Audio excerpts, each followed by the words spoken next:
ونعوذ بالله من شرور أنفسنا ومن سيئات أعمالنا. أما بعد فأعوذ بالله من الشيطان الرجيم. بسم الله الرحمن الرحيم. ألف لام ميم ذلك الكتاب لا ريب فيه هدى للمتقين. وعن عمر رضي الله تعالى عنه قال قال رسول الله صلى الله عليه وسلم إن الله يرفع بهذا الكتاب أقواما ويذو بآخرين. رواه مسلم. ہر شبی گویم کے پردہ ترک ان سودا کنم بعضو چو پردہ شود امروز را فردا کنم. حال دنیا را با پرسیدم زیک پرزانے گپت یا خوابیست یا خیالیست یا افسانے. بعضو چو پرسیدم کہ بگو حال آنچ دل دروے بھی بس گپت یا غولیست یا دیویست یا دیوانے. اللہ علیم دے مانا دے حروف دا کتاب حقا عظیم الشان کتاب دے جب لوح محفوظ دے. پدی کتاب کی نسا تہمتنشتا نسا شکوکشتا نسا الزامات شتا نسا پریشانیشتا بلکہ دا کتاب سراسر حقیقت دے اور سکون دے. عمر فاروق رضی اللہ تعالیٰ عنہ فرمائی کہ رسول اللہ صلی اللہ علیہ وسلم کو فرمائل کہ اللہ تعالیٰ پدی کتاب خلق کو چتئی او پدی کتاب بنی خلق او غرزئی. او دا پارسی دا شاعر وی ہر شبی گویم کے فردا ترک ان سودا کنم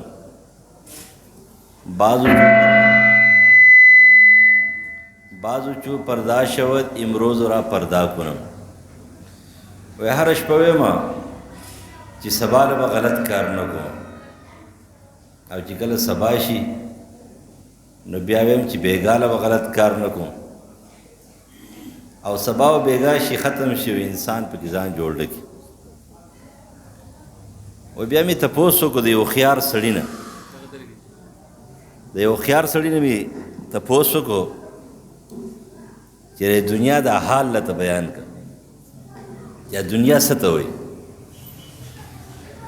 نو اگر تویل چی دنیا یا خوب دے یا خیال دے دا دین آخواب کی نور سنشتی یا خوب دے یا خیال دے وسڑے خیستو خوبی نی او چی کل دے را پاسی نو بیا ہی سم لئی پا چمن کی گرزے دلو چی را پاسی نو آپ زرڑ بلستن کی بروتی آم دغرنگی دے پا جنت تتلے دے پا خوب کیو چو واپس را پاسی پا خپل شڈر او کنڈر کور کی پروتی.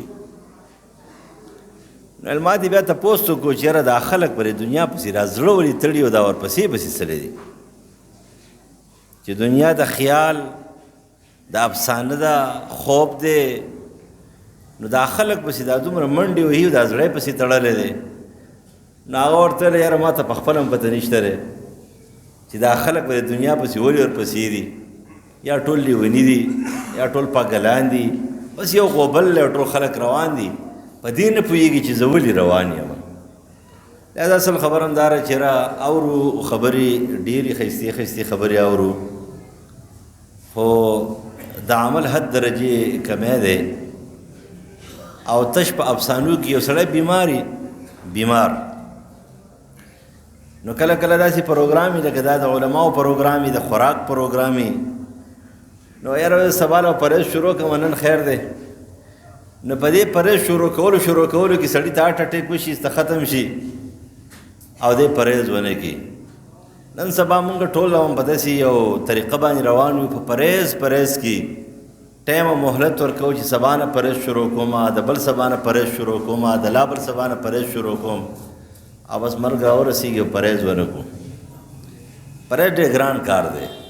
دنیا کی د گناہ نه پرهیز هم ګران کار دی او چې سړی آسی جسمانی بیماری نو هم پرهیز کول ول ګران دی او چې روحانی بیماری هم پرهیز کول ګران دی. عام خلک ټولې دنیا ته وایي چې هلکه پلانکې یاره جي ته پرهیز نه کوي. تاسو ته پته را دا بیماران چې که نه خصوصي د شوګر بیمار یا د بلډ پریشر بیمار یا د معدې بیمار چې کله دې ته یو سړی وایي چې یاره څنګه یاره چې شوګر مې نه کنټرول کېږي بلډ پریشر مې نه کنټرول کېږي نو زر ورته هغه څه وایي ته پرهیز نه کوې. دا خبره په دغه سړي د ټوپک ګزار لګي. دا خبره پې ټوپک گزار لګي. اصل خبر همدا ده چې د پرهیز ټکی چې ډېر خطرناک شی دی، ډېر ګران، ډېر مشکل. دې ته تقوا وایي، دې ته پرهیزګاري وایي. واقعي د هر شي نه به ځان ساتې. لکه څرنګه د شوګر بیمار دی که نه، د هر شي نه، د خوږو نه او د څه نه او د څه نه چاولو نه د دې نه ځان ساتي.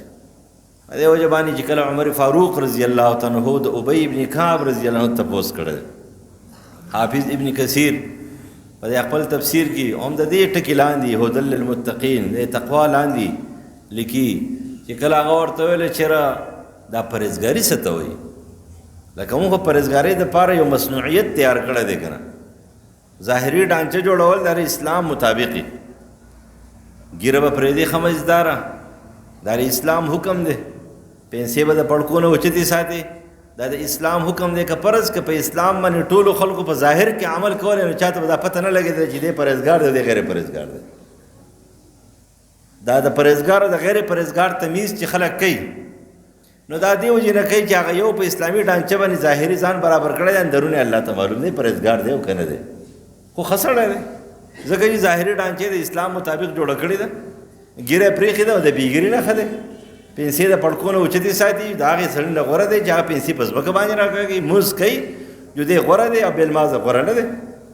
دی ذکر کوي هغه ذکر نه کوي، دی تلاوت کوي هغه تلاوت نه کوي. ظاهري ډانچې د اسلام مطابق جوړه کړې ده، برابر کړې ده. نو د دې وجې نه دا تمیز چې خلک کوي که نه، دا وایي چېرې دا ډېر پرهیزګاره دی. دا ځکه چېرې ظاهري ډانچه د ټولې دنیا اسلامي نه ده، اسلامي ډانچه نه ده. ځکه چې څوک ګیري خرئ، څوک مونځ نه کوي، څوک څه کوي، څوک څه کوي، مختلف طریقو سره اسلام ماتوي. نو اسلام ګران دی، اسلام منل ډېر ګران کار دی. زه یو جمله ده په هر تقریر کې تقریبا وایم، ډېر بهترینه جمله ده.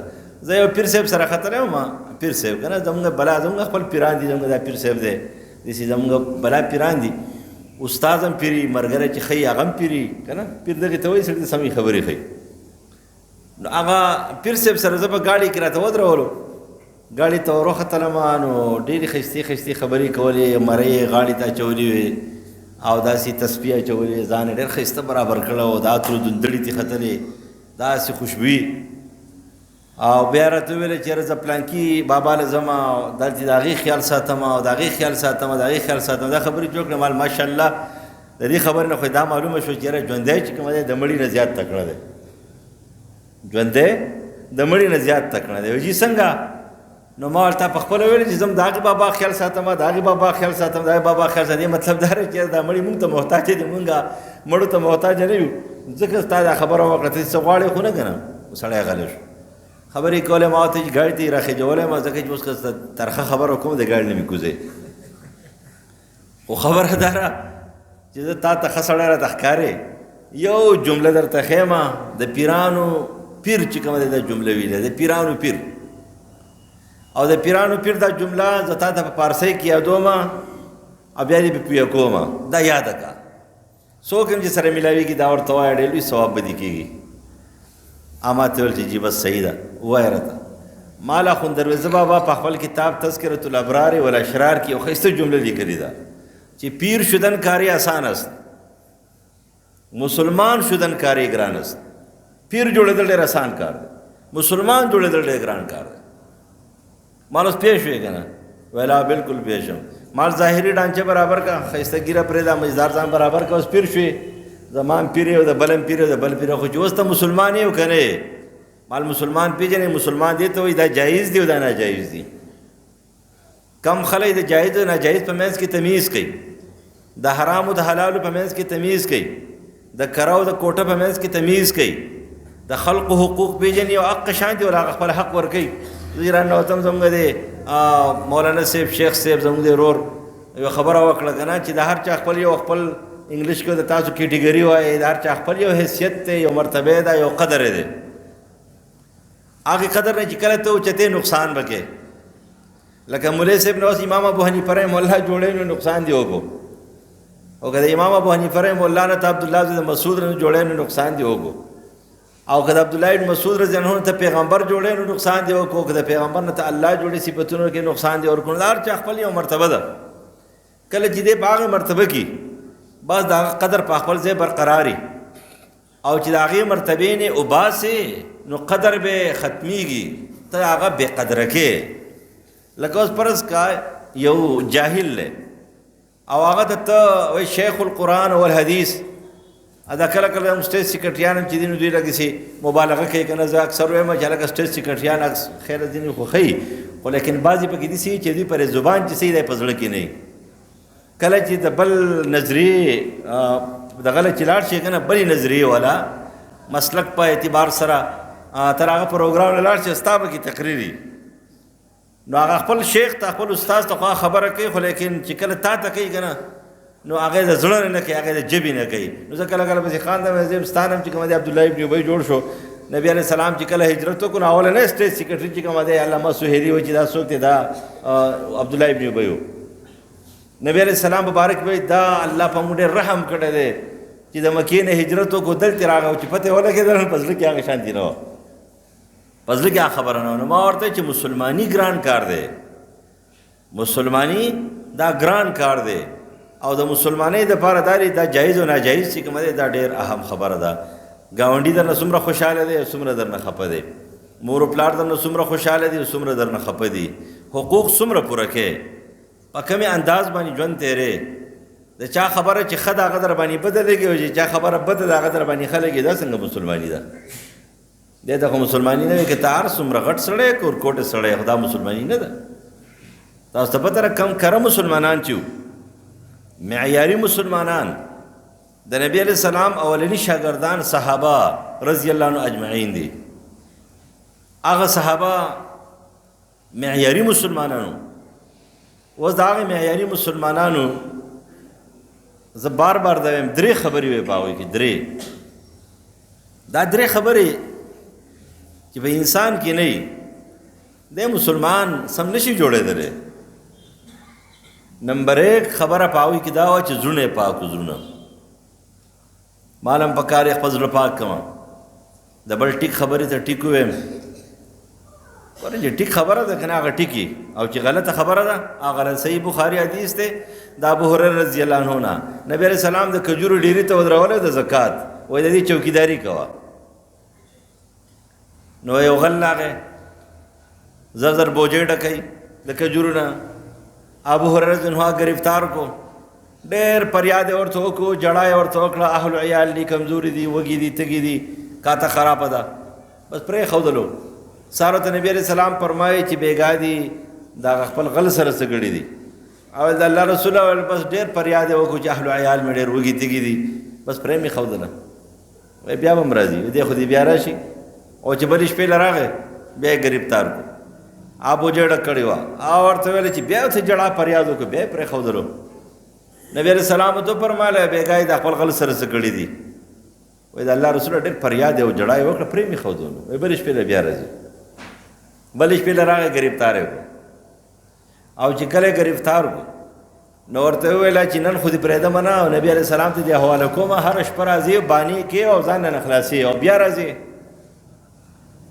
نو هغه ورته ویله داسې شی دی چې نن مې معاف کا، زه به تا ته یو آیات کریمه وښیم د قرآن مجید، او چې کله ته هغه ویې که نه د غلو نه به محفوظ یې.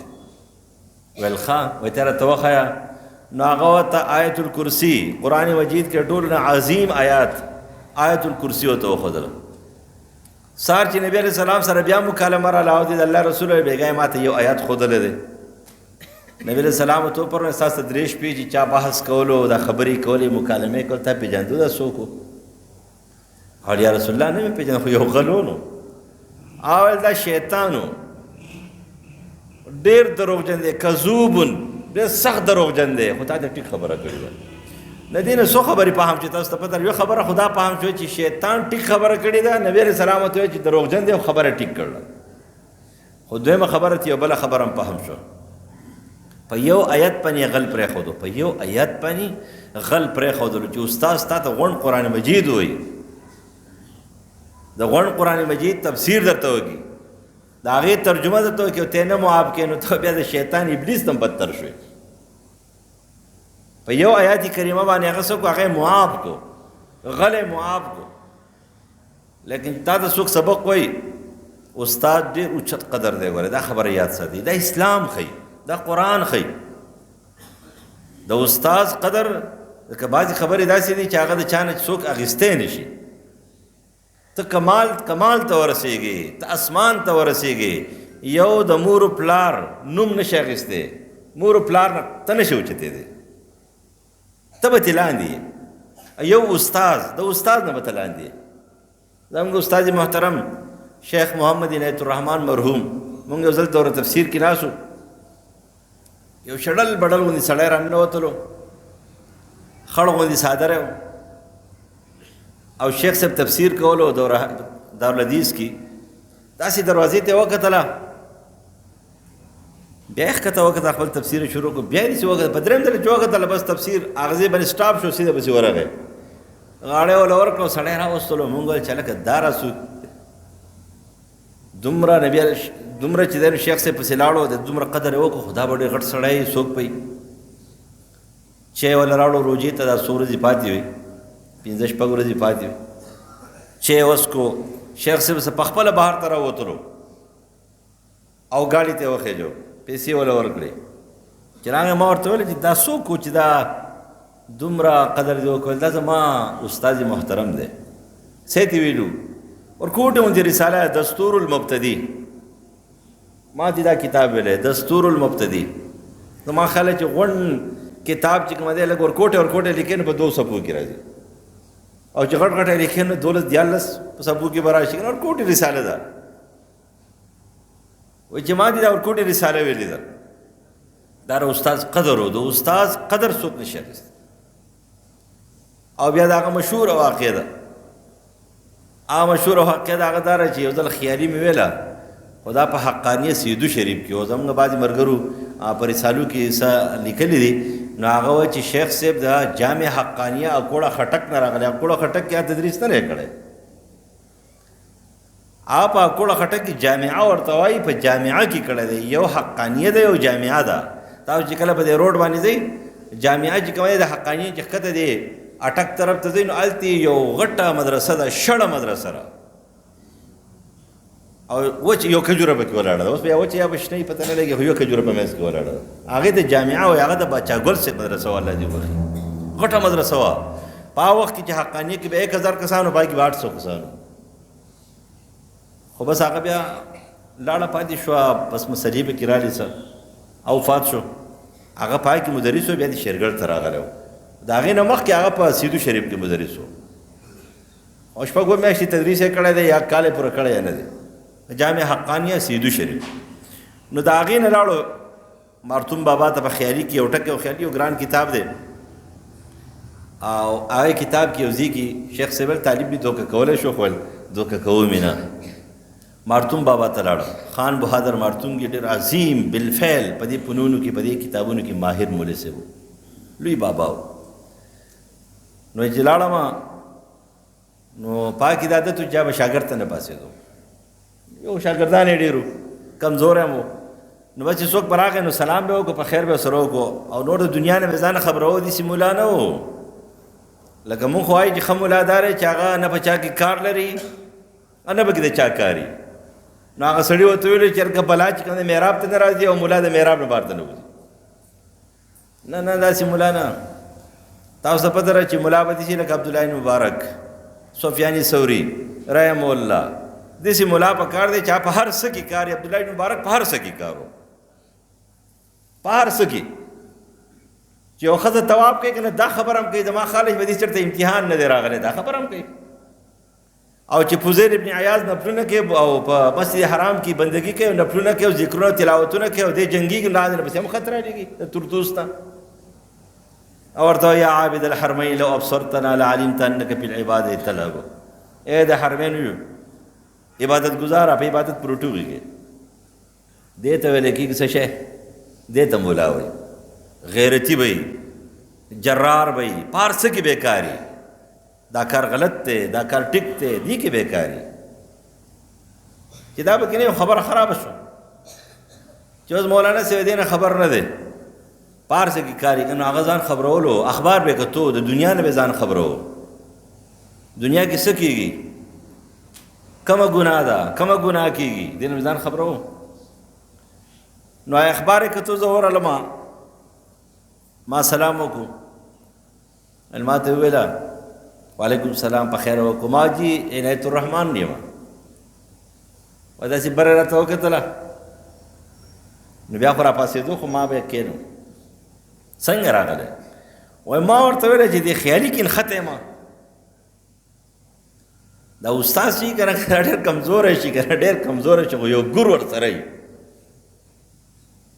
هغه لته یې ښودل نه وي که نه هغه ورسره وي. ته ډېر اوچت شي، اوچت شي که نه خامخا به هغه ته محتاج یې. بل د استاد دا نوم خو ډېر اوچت. ما ورته ویل څه کې امتحان مې اخلي؟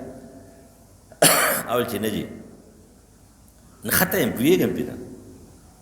نو هغه ورته ویله چې اسمان ته ورسې که نه اسمان ته، هم زما شاګرد دی، هم زما سه شاګرد دی. دا خبره ډېره اوچته، ډېره عظیمه خبره. اول څه چلې وکړو؟ وایي چې ما ورته کتاب داسې کېښودلو، بس یو ټک یې وکړو پکې، مال جي وشو اوس صرف هغه یو ټک و که نه خبره نښتې وه. یو ټک حال دا دی چې زموږ شیخ صاحب د الله وبخښي دومره تیز ذهین انسان و، د هغه حافظه ډېره تیزه وه، لیکن استاز دی.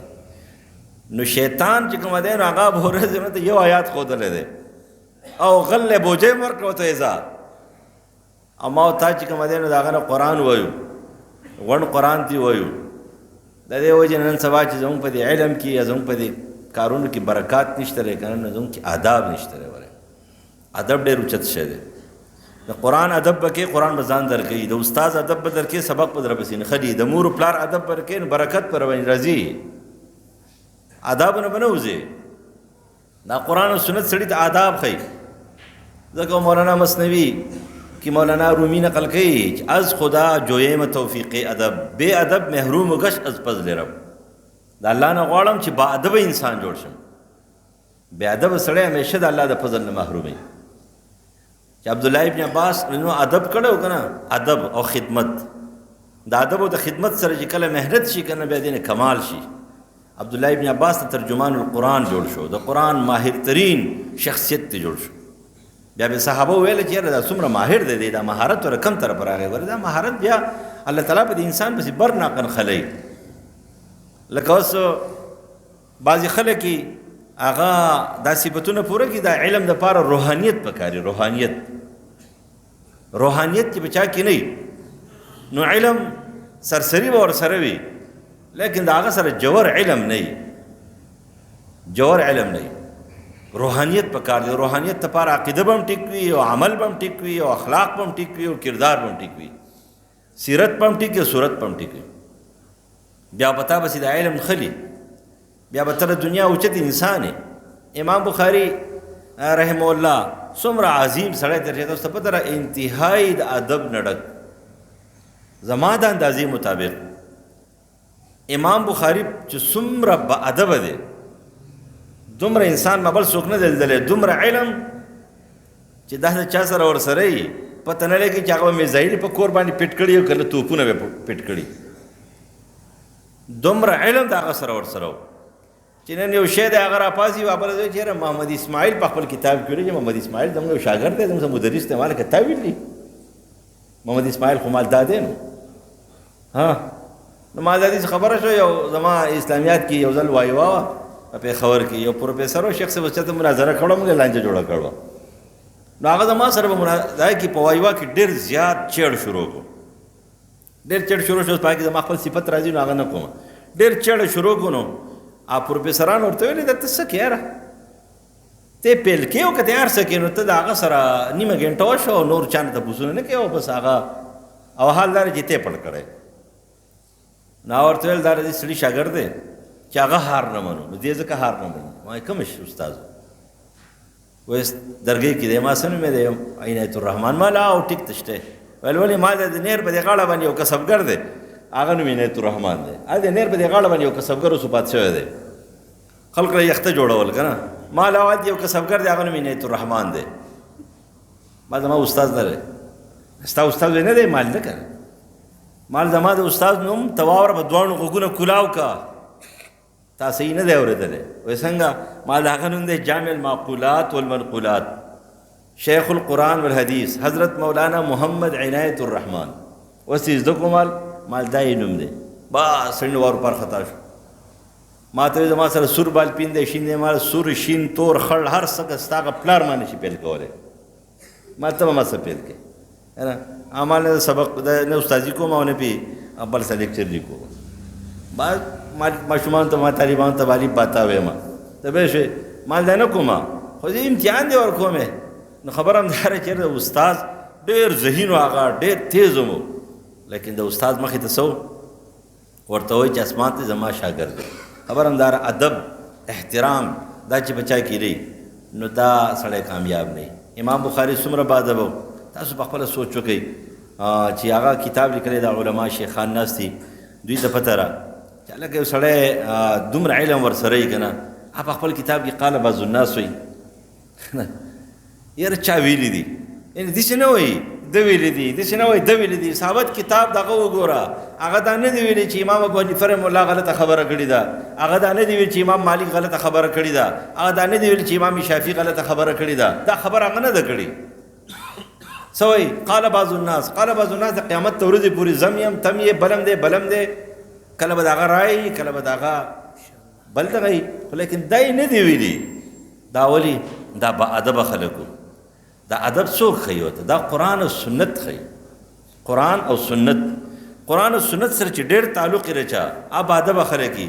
که اوس فرض که په دې زمانه کې یو سړی دی او هغه ځان ته د قرآن او سنت علمبردار وایي، دا ادب والا نه دی. نو دا داسې مثال دی لکه څرنګه چې قرآن کې الله فرمایي ان الصلاة تنهی عن الفحشاء والمنکر، او دی چې دی نو څه دی ابن حبان روایت دی چې مونځ یې برابر نه کړي او د ده نه ګناهونه مناهونه لرې نه کړي، نو د مونځ مونځ نه دی. دې مطلب داسې شو چې یو سړی تش د قرآن او سنت چغې وباسي او دی د قرآن او سنت مطابق زندګي نه تېروي، په هغې آدابو باندې منور نه دی. نو د مثال هم دغه شان دی چې ته چغې وباسي، نو لکه څرنګه چې قرآن کې الله فرمایي چې یاره مونځ خو سړی د فحشا او د بېحیا د ګناهونو نه بچ کوي او د مونځ د بچ نه کړو، نو پته ولګي دا تشه هسې رواجي مانځګزار دی. رواجي صحابه په دې کې درې صفت په صحابهو کې موجود و، د معیار او د اوچت معیاري مسلمان دپاره درې خبرې ضروري دي. درې خبرې دا په صحابهو کې موجود دي. هغه درې خبرې په قرآن او سنت سره حاصلېږي. صحابه خو نور څه نه دي ویلي، بلکې د بني اسرائیلو قصې چې کولې نو عمر فاروق رضی الله عنه نبي علیه السلام قار شوی دی او ورته ویل دې څه ضرورت دی چې خبر هم دا چې قرآن او سنت جوړ کړي. نن مونږ ته دې یو ټکي نه بله پیدا اخلو. قرآن او سنت چې جوړ کړي خلک دی که نه په هغې اعتراض کوو. قرآن او سنت چې باغیان دي که نه په هغې څوک اعتراض نه کوي. او قرآن او سنت چې جوړ کړي دي څوک یې جوړ کړي؟ صحابه جوړ کړي، ته به اعتراض کې، تابعین جوړ کړي ته به اعتراض کې، تبع تابعین جوړ کړي ته به اعتراض کې، دا امامان جوړ کړي دي او ته به اعتراض کې. ګوره یو خبره یاد ساتئ، مونږ بیکاره غوندې خلک یو او زمونږ مخې ته یو سړی د حدیثو مقابله کې خبره کوي، زه د هغې جواب کوم، دا مولانا صاحب جواب کوي، هغه مولانا صاحب جواب کوي، مولانا صاحب جواب کوي. څنګه ستا په ذهن کې دا خبره راځي چې دومره غټ انسان، دومره لوی عامل، لوی تلاوت گزار، لوی بزرگ چې د قربانو څه حد یې نشته دی، هغه څنګه د حدیث په مقابله کې خپله رایه اخلي؟ یو ځل یو مولانا صاحب خبره وکړه لکه تیزه او زما د اندازې مطابق زه وایم چې یاره دا دوی امامان ډېر مظلومان دي. یو امام ابو حنیفه رحمه الله ډېر مظلوم دی، یو امام بخاري رحمه الله ډېر مظلوم دی. بس په دې باندې خلک اعتراضات کوي. هغه یو خبره وکړه داسې ډېر تیز لاړو، دو خبرې وکړې، ما باندې ښې ونه لګېدې. بس ځای چې ما کس ته ویلې زما تقریر سټیج سیکرټري ته ما چیټ ورولېږو زما تقریر کله دی؟ وایي ستاسو تقریر ټولو کې آخر کې دی. ما ورته ویله چې نه، زما تقریر چې په آخر کې دی بېکاره ملا یم، خو دا مولانا صاحب زی دا شیخ صاحب سته او دې شیخ صاحب ته چې ما دوه درې خبرې نه یې کړې نو زه خو ټینګېدی نه شم، چوم سم. ده به دې امامان به څنګه خبرې وکړې؟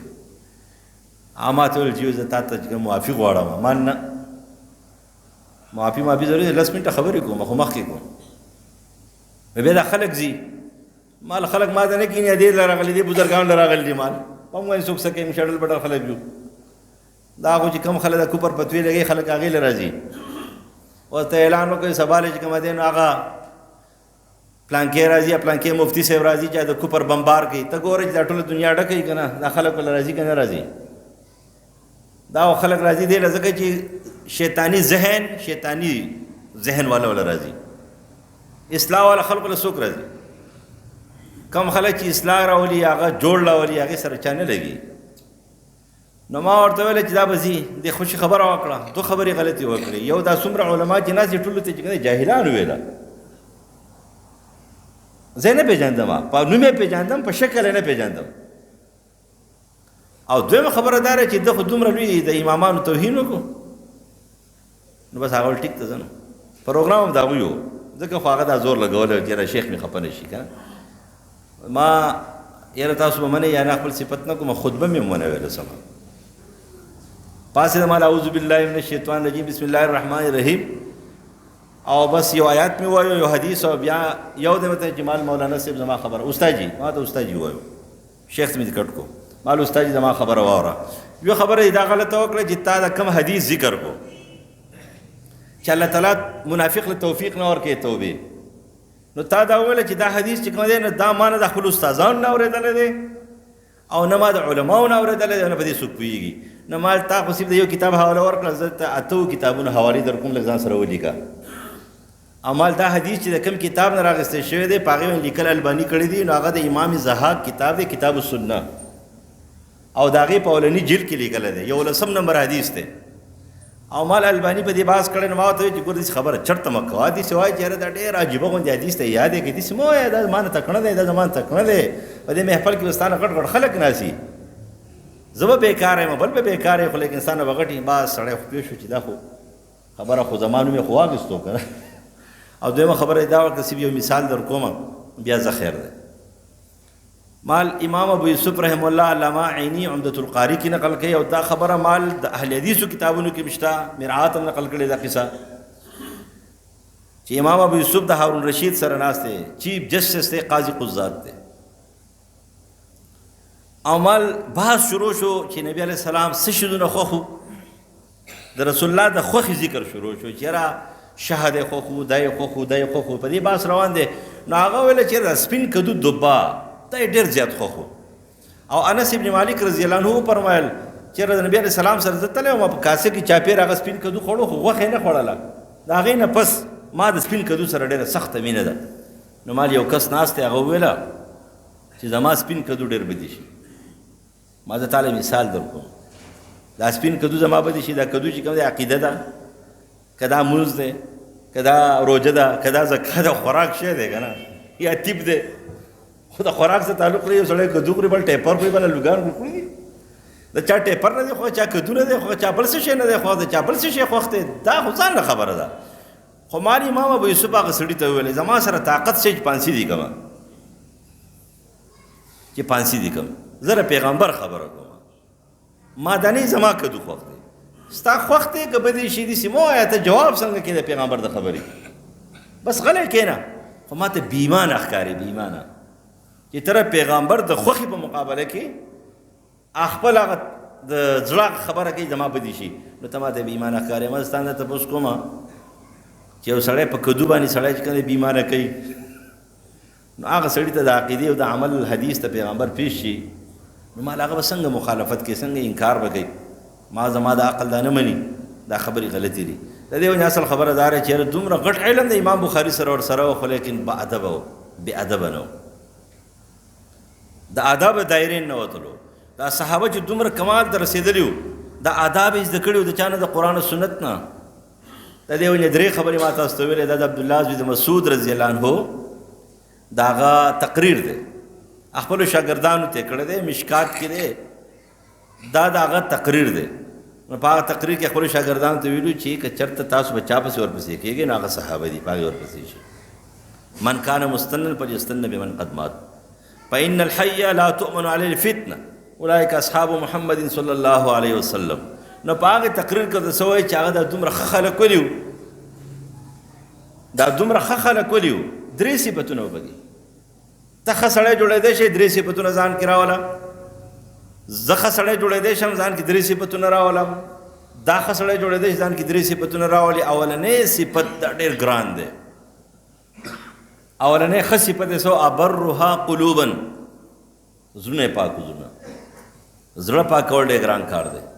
کینه لري کول، بغض لري کول، د چا ښې خبرې ته ښه خبره ویل، اگر که ستا دشمن دی، د چا بدې خبرې ته بده خبره ویل، اگر که ستا چې کومه دی سره ملګری او دوست دی، ستا استاد هم دی خبره غلطه کړې جو غلطه یې کړې ده. زړه پاک دې ته ویل کېږي. نن سبا تاسو وګورئ که نه دا زړونه پاک دي، ښه ټیک خبره وایي، خپل صفت نه کوم. زموږ سره په خال کې، زه په خال کې وم 2003 کې زه درګۍ ته بیا راغلم. 2002 زموږ سره یو منطقي ملا زموږ محتمیم صاحب جو ماته ته کتابونه ډېر زیات دي. زما سره 18 کتابونه وو. 18 کتابونه مدرسې کې ویله او 8 کتابونه پرایویټ ویله. نو دا 26 کتابونه مې ویل او ټول غټ غټ کتابونه وو. نو ما ته ویله زه د منطق دپاره چې کوم دی یو عالم یا که دا دې وکړو خو ډېر به ښه. نو یو مولانا صاحب راوستو هغه دوبیر کوستان. نو بس هغه زموږ یو بابا والله دې ولې جنت فردوس ورکړي اکبر خان مولوي صاحب. نو هغه به ویله چې دا بعضې خلک چې پخواني هغوی ته به د مقدمې د کتابونو یاد وي، نو وړاندې به د کتاب نه ورته. نو هغه ویل چې مقدمه کافیه یاد است، وایي چې یاد استی. نو بس دغه علم او مقدمه به ختمه شوه، بیا وړاندې سبق نه ورته. نو هغه د توتي سبق و که نه، یو ټکی به دغه به یاد کړی دی یو میاشتې دپاره. یو سړي توتي اخیستی وایي په 4000 روپۍ باندې. ښځې ورته وایي چې الله دې خود دا دې په 4000 روپۍ اخیستی، 4000 روپۍ دی، دې له قرآن ورځي. وایي څنګه قرآن ولې ورځي؟ وایي ته ورته ګوره که نه، اول توتي قرآن یاد استی؟ وایي توتي قرآن تله درځي؟ هو قرآن یاد استم، قرآن مالی راځي. ښځې سوچ کړی زما خاله تا خو یاد استی یاد استم یاد کړی، نور څه ونه ورځي. نو هغې ورته ویلې چې توتي بیګو، وایي چې وایه الحمدلله رب العالمین. جو هغه څه ورته وړاندې څنګه مولانا صاحب چې هغه راغی اول ورځې خو ډېرې ښې وې، بیا په اخر کې کتابونه ټول پاتې وي. اوس زما په دې پورې خبره وه. محمد قاسم نانوتوي رحم الله یو کتاب لیکلی دی، تحذیر الاخلاق په نوم رساله ده. نو پاک یو خبره لیکلې ده چې را کله کله دوی ناستي په وقفه کې ناستي چې ته زره لیټ وم، وایي چې کله کله امتي تاسو هم دې خبرې ته غوږ کېدئ. دا هغه لیکلي محمد قاسم نانوتوي رحم الله چې کله کله امتي په عمل کې د پیغمبر نه اوچتېدی شي. اوس خبره هغه دا وکړه مولانا صاحب هغه نور علماء ورسره کړی دی چې لکه د ګوره دا خبره غلطه را یاره خبرې وایي ما ته هم دې چې غلطه ښکاري. ډېر ساده مولوي صاحب وایي ما ته هم چې غلطه ښکاري، خو خبرې چې مولانا محمد قاسم نانوتوي رحم الله لیکل لکه دا کتاب د هغې زمانې نه چاپ کېږي، نو چې دا غلطه وی که نه دې علماء به دې ایستل وی، خو دا خبره به ټیکي، خو ما او تا بې نه پوهېږو. زه رانه ما ته وایي ته راشه زر که نه. ما لولي وایي چې یاره دوی وایي دا خبره دغه ده. نو ما هسې وکتله، ما ورته ویلی چې مولانا صاحب خبره ټیک ده، بلکل 100% ټیک ده، خو خبره دا ده چې که دا بل چا لیکلي وی نو بیا وایي ستا بل چا نه ما دغه بل څوک ووایو. ما چې که دا خبره هغه بل چا لیکلي وی نو بیا به هېرو خبرې بیا به سم کافر وی بیا به سم کافر وی. ما ورته خبره ټیک لیکلې ده. وایي څنګه ټیک ده؟ ما ټیک داسې ده، نبي علیه السلام صحیح بخاري حدیث دی، نبي علیه السلام چې کومه دی نو هغه کور ته 3 کسان صحابه راغله.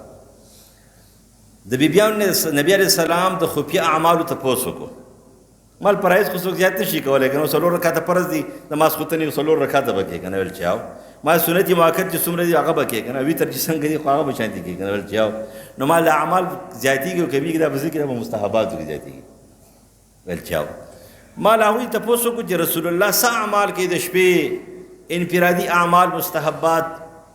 نو چې کله ورته بیان کړ نو کأنهم تقالوها، الفاظ داري لکه چې دې صحابه وویله چې دا خو رسول الله ډېر کم عمل کوي، نو بیا یې وویله چې زمونږ او د هغه څه مناسبت دی، هغه الله تعالی پخلی دی جنت فردوس یې وله ورکړی، زمونږ خو پته نه لګي. نو هغه یو ویل زه به ټول عمر روجې نیسم، اول ټوله شپه به عبادت کوم، اول د اثر نه به ښځه نه کوم، واده به راسره نه کوم. او نبي علیه السلام ته خبر شو، راغی منبر ته وخت ورته قار شو. نو مالي نه که نه، مال ګوره یو عمل دی، یو مرتبه د عمل ده. یو سړی 6 رکعاته وکړي، یو سړی 2 رکعاته وکړي، د 2 رکعاتو مرتبه د 20 رکعاتو نه اوچته شي. ما د نبی علیه السلام 2 رکعات او د امتی په زرګاو رکعاتونه نه برابرېږي. یو خبره. دویم عبدالله بن مسعود راغی او رسول الله صلی الله علیه وسلم په ناستې لمونځ کولو نفل.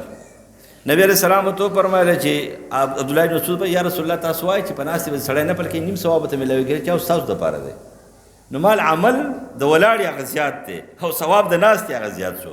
نو مال خبره خو محمد قاسم نانوتوي رحم الله غلطه نه ده لیکلي، خو مال ستانه تپوس کوم چې که فرض که دا بل چا لیکلي وی نو بیا به څه وی، نو هغه بس جواب وکړو سم وچ کافر به وی.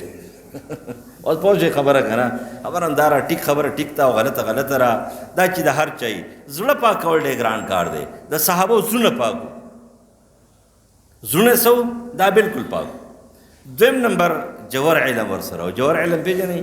جوهر علم ټیک خبرو ته وي، د قرآن او د سنت خبرو ته وي، یا زمونږ دپاره جوهر علم زمونږ دپاره قرآن، سنت، صحابه، تابعین، اقوال سلف، دا زمونږ دپاره جوهر علم دی. موږ بغیر د دې نه قرآن او سنت نشو حل کولی.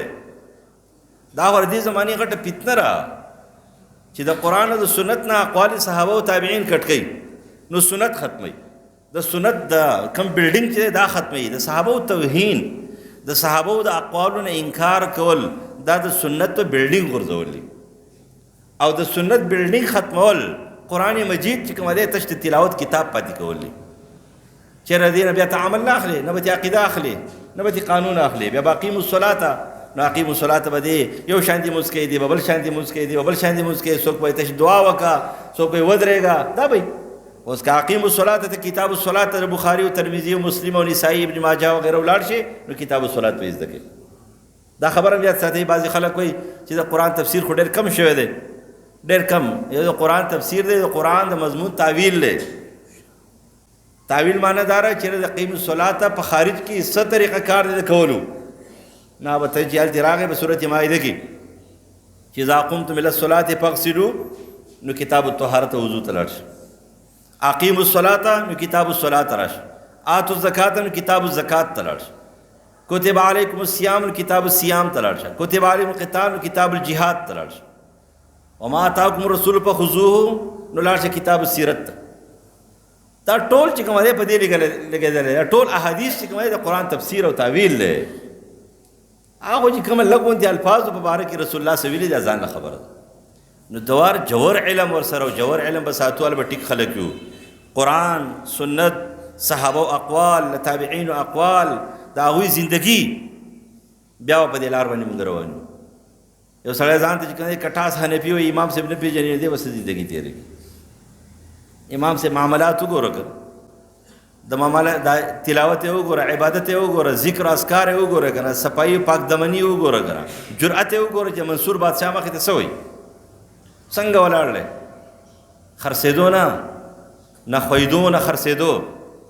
لیکن تاسو ته پته ده ټیک خبره د چا منله. یو ځل چې کوم دی په لاره باندې روانو، ماشوم منډې واري، خټې شوي دي، باران دی او خټې دي. دی ورته وایي بچیه منډې مه وه، اوس پر راوښویږي او خوږ به شي او څښا به شي. هغه ورته څه وایي بابا وایي زما غم مه کوه، زه ماشوم یم، ما به څوک نه خاندي، او که ته راوښویدې نو ټوله دنیا به درپسې خاندي. ماشوم خبره کړې ده که نه، هغه دې څومره خبره واخیستله. سیده بېرته جومات ته واپس راغی. امام ابو یوسف ته وایي ویحک یا ابا یعقوب لا تکتب عني کل شی، زما نه هر خبره مه لیکه، که وښویدمه نو بیا به ټوله دنیا راپسې خاندي. اوس خبره دا ده چېرې د ماشوم د هغې صحیح خبرې نه خبره واخیستله. مونږ د قرآن او د حدیث نه سمه خبره نه شو اخیستی د زندګۍ. د دې وجې نه سلف په نه پرېږدي. زمونږ دپاره چې کومه دی نو دا پړوی ده، ورو ورو به خېجو، خپله خپله مرتبه ده، خو دې باندې به خېجو، دې نه بغیر زندګي نه کېږي. سلف ختم شو، صحابه دې لاړه پرېښودل، صحابه دې پرېښودل، سنت دې پرېښودل، سنت دې پرېښودل، قرآن پاتې شو. دا خو طریقه کار دی، په دې به پرېږدي، ورو ورو به ځي. دریم نمبر صفت پاو کې دا و تکلفات پکې نه و، اقلها تکلفا. تکلفات پېژنې سیده ساده مسلمانانو دا ښه خبره ده چې سپینې جامې اغوستل مستحب دي. دا ډېر ښه خبره ده. دا ډېر ښه خبره ده چې یاره سړی بعضې ډېر کارونه داسې دي چې کې، خو لیکن تکلف یې نه دی کړی چې یاره خامخا د جایز کار دپاره ناجایزه طریقه استعمالول، او د ناجایز کار دپاره په خپل ذهن کې یو جایزه طریقه ورته ته وایې دا استعمالول، دې ته تکلف وایي.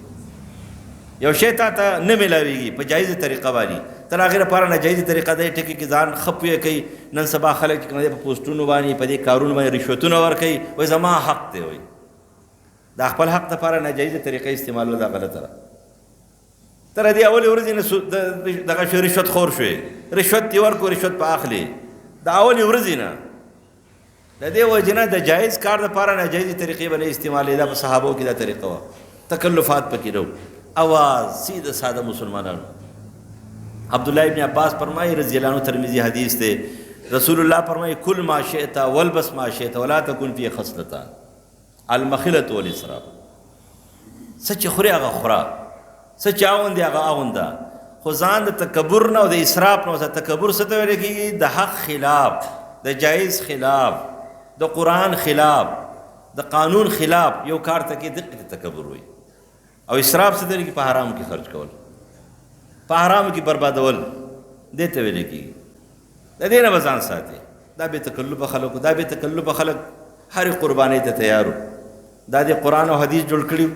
دا درې صفتونه پکې په غریبۍ کې مسلمانانو، په مالدارۍ کې مسلمانانو، په بیمارۍ کې مسلمانانو، نو په صحت کې مسلمانانو.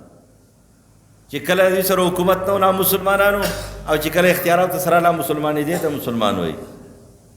دی ته مسلمان نه وایي چې تکلیف پې راشي نو بیا چغې وباسي بل چاته، بیا په کوډو منترو پسې منډې وایي، بیا په ناروا کارونو یې څه مجبوره یم مجبوره یم. نه، دی ته مسلماني نه وایي. مسلماني دی ته وایي چې ته په هر ټایم هر وخت کې مسلمان یې، د الله په فیصلو راضي یې، د الله په تقدیر باندې سه راضي یې.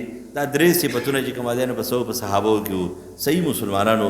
الله تعالی دې مونږ کې دا درې واړه صفتونه راولي، او الله دې مونږ صحیح مسلمانان کې دې فتنو پر دور کې الله تعالی زموږ حفاظت وکړي. او مالن بلا اللهم صل علی محمد وعلى ال محمد كما صليت على ابراهيم وعلى ال ابراهيم انك حميد مجيد. اللهم لك الحمد حمدا كثيرا طيبا مباركا فيه. اللهم اجعل التوفيق رفيقنا وصراط المستقيم طريقنا وتب علينا إنك أنت التواب الرحيم. اللهم وفقنا توفيقا يقين معاصيك وأرشدنا إلى سعي ما يرضيك وأجرنا يا مولانا عن خزيك وعذابك. اللهم اغفر لحينا وميتنا. پروردگار دنیا و آخرت ہم خیستہ کے، مشکلات ہم حل کے، شرعی آجاز ضروریات ہم سر تورس، مرضون و پتون و مصیبتون و غمون محفوظ کے، در رحم و در کرم معاملہ رسو کے، الہ العالمین در حرمین و حفاظت کے، د فلسطین د مظلومو مجاهدینو، د هغې کونډو یتیمانانو، د هغې ماشومانو امداد و تعاون وکړې.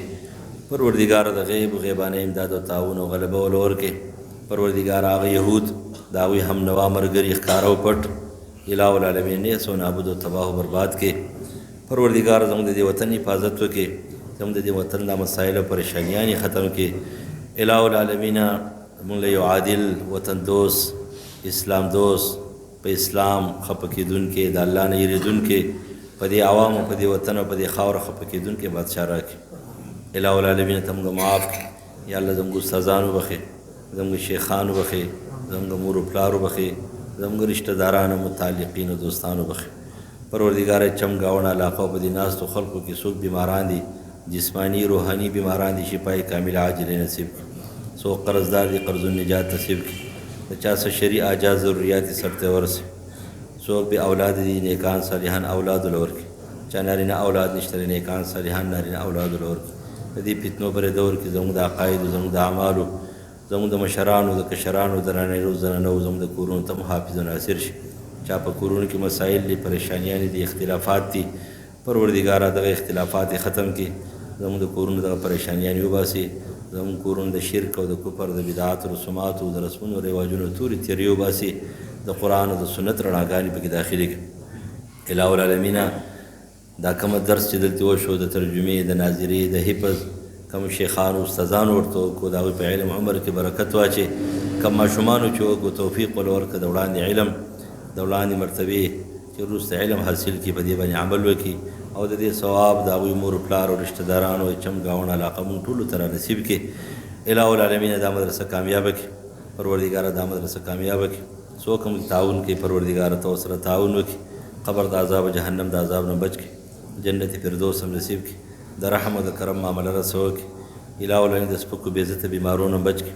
د سپکې بې عزتې زندګۍ نه بچ کړي، د عزت زندګي نصیب کړي، د عزت مرګ هم نصیب کړي، د محتاج زندګۍ نه بچ کړي، قبر د عذاب جهنم د عذاب نه بچ کړي. رحم را باندې وکړي پروردګاره، مونږ ډېر کمزوري یو، ګناهګار یو، مونږ معاف کړي. الٰه العالمین د خیر او د رحم او د کرم باران وکړي. پروردګاره د خیر او د رحم او د کرم باران وکړي. الٰه العالمین ته مونږ معاف کړي. په کومو ګناهونو باندې چې باران بند دی پروردګاره هغه ګناهونه مونږ ته معاف کړي. الحمد لله رب العالمین الرحمن الرحیم مالک یوم الدین إياك نعبد وإياك نستعين أنت الغني ونحن الفقراء أنزل علينا الغيث واجعل ما أنزلت علينا قوة وبلاغا إلى حين. اللهم أغثنا غيثا مغيثا هنيئا مريئا نافعا غير ضار عاجلا غير آجل. اللهم ربنا آتنا في الدنيا حسنة وفي الآخرة حسنة وقنا عذاب النار.